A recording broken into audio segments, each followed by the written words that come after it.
The government's flood insurance scheme, Flood Re, is due to come to an end next year, with many speculating on their future premiums and raising questions on whether whole regions of the country will be left without insurance. The government has highlighted its past investments on flood mitigation and has pledged to do more. But a recent Climate Change Committee study has found that it falls short. UCT News has been to visit at-risk flood areas to find out more. Roger Danby reports. This government is doing everything in its power to prepare the nation for the worst effects of climate change. In the last 10 years, we have seen £15 billion invested in flood mitigation infrastructure. And this government has only recently committed to investing a further £10 billion in flood defences. The Climate Change Committee report says that that's not enough. What do you say to that? The report was only published yesterday. The committee's recommendations will be looked at thoroughly in due course. Now, if you'll excuse me. Can you give people assurances that their homes and livelihoods will be protected, Minister? I'm sorry, I have to get going. Minister?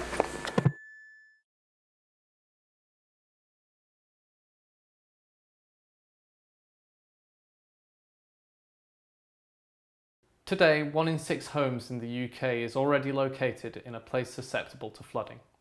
We see it every year in the news. It's almost seasonal.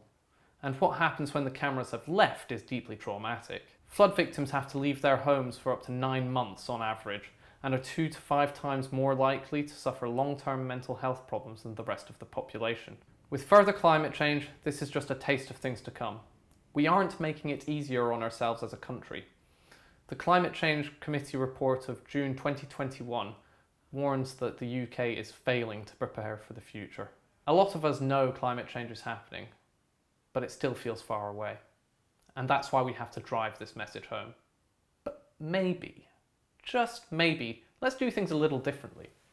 After all, we've all seen Climate Change the documentary. I mean, that's going back a bit. Anything else?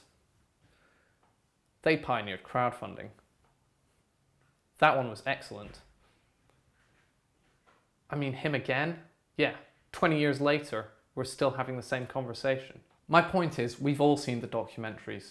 But what about dramas that talk about climate change? Oh my God. The air is going to be so cold you could freeze to death in seconds.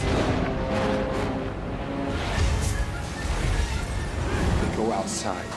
Storm will kill them. Well, that was a disaster. Movie. Come High Water is different. It isn't a disaster movie or a documentary. It's a drama written to reach a different audience. It talks about the effects of climate change by putting them front and centre of a life milestone that many of us can relate and aspire to. Having a first child and buying a first home.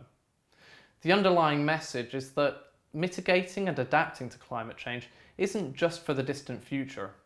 It's a moral issue. It's in our self-interest, and it's in the interest of our children. Making films is expensive, and as much as I love to, I don't have the money to fund this myself. But if just 1,700 people across the UK chip in a tenner, we can make this happen.